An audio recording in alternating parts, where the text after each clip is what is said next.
One TV Patrol.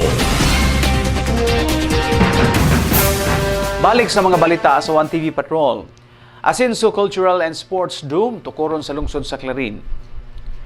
Human sa malampusong pagbukas sa Amurab Sports Facilities sa padayong pagpalapad sa Usamis Airport o sa umaabot nga pagbukas sa Asenso Misamis Occidental Medical Center, laing dakong proyekto na usab ang gilusad sa provincial government sa probinsya sa Misamis Occidental ang pagtukod sa Asenso Cultural and Sports Dome sa lungsod sa Clarin. Ilanguman nga mahimong usa ka kinadak ang event o sports venues sa probinsya. Ang 5 kaandanang dome adunay kapasidad nga mokabad sa 6,400 ka tawo o pagatukuron sa usa ka 3,550 ka square meter nga luna.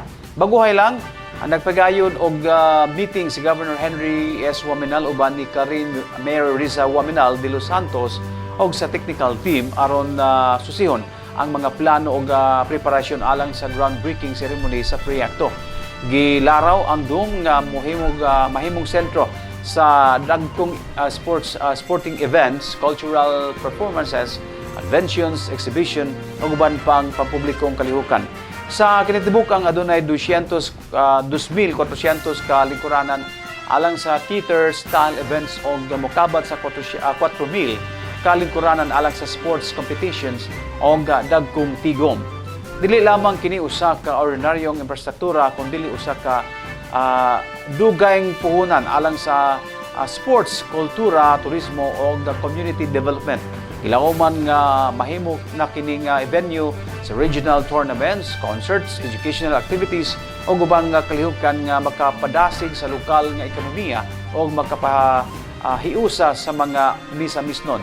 Aron masiguro ang sustainable development, kimando usab ni Governor Waminal ang pag-apil sa solar energy system sa disenyo sa maong pasilidad. Dugang panini iyang gimanduan ang pagdugang sa technical personnel aron mapaspasan ang implementasyon o masiguro ang target nga paghuman niini sa 2027. Etong adlaw gipagayo na ang groundbreaking sa proyekto diin si Governor Henry Waminal gayod ang nangulo sa makasyanong aktibidad sa lungsod sa Clarin. Mga kaigsuonan, ang paglaom dili lamang usa ka pulong. Kini mao ang kusog nga magpadayon kanato sa panahon sa kalisod. Kini mao ang kahayag nga atong gitan-aw sa panahon sa kangitngit. Mao kini ang atong pagtuo nga bisan unsa pa ang atong mga naagian kaniadto, mas daghan pa ang mga panalangin o kalampusan nga umaabot sa lungsod sa Clarin. I extend my heartfelt appreciation to everyone whose support, dedication, and commitment have helped bring this project from a dream into a reality. Your belief in this progress of Clarin had made this day possible. Ang kining groundbreaking ceremony nagtimaan sa usa ka hinungdanong yugto sa pagpadayon nga paglihok sa atong administrasyon padulong sa kalambuan ug pag-asenso dinhi sa atong pinalanggang lungsod sa Clarin. Sa inyong nasayran, ato na napasugdan ang construction sa atong world-class beach resort nga kanhing Rama Beach nga nahimutang karon sa atong poblasyon 4. Ang atong Asenso Clarin Wellness Park napasugdan na usab dito atubangan sa atoang munisipyo. Ug karon nagsugod na po kita pinasahi nga proyekto ang atong Asenso Cultural and Sport Dome, a facility that embodies our aspirations for a stronger, more vibrant, and more united Clarin. Alayon kini sa direksyon ug bisyon nga gipatimaan pirmi sa atong very supportive nga gobernador ug mga congressmen alang sa atong probinsya nga ang Misamis noon magpuyong malinawon, malambuon o malipayon.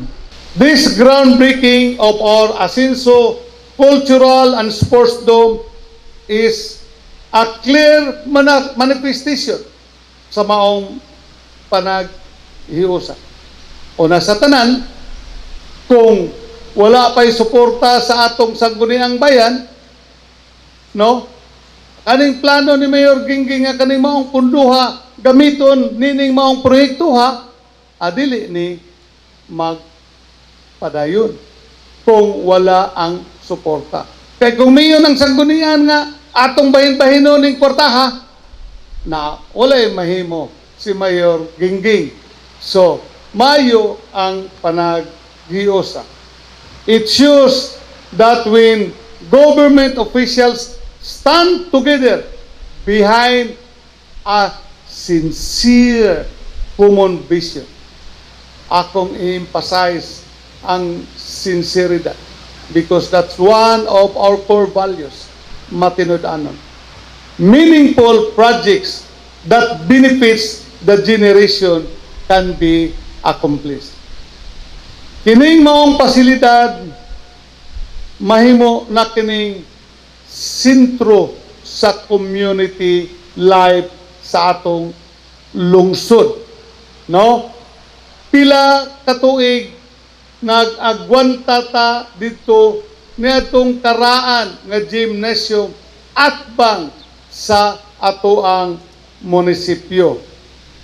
Karon ini kahuman nini mahimo na kani nga usa ka binyo nga dili lang ang atong mga kabatanunan nga ma-develop ang ilang athletic talents, mga cultural activities mo flourish, apan mahimo usab nga gathering sa mga katawhan from the different sectors sa atong katilingban.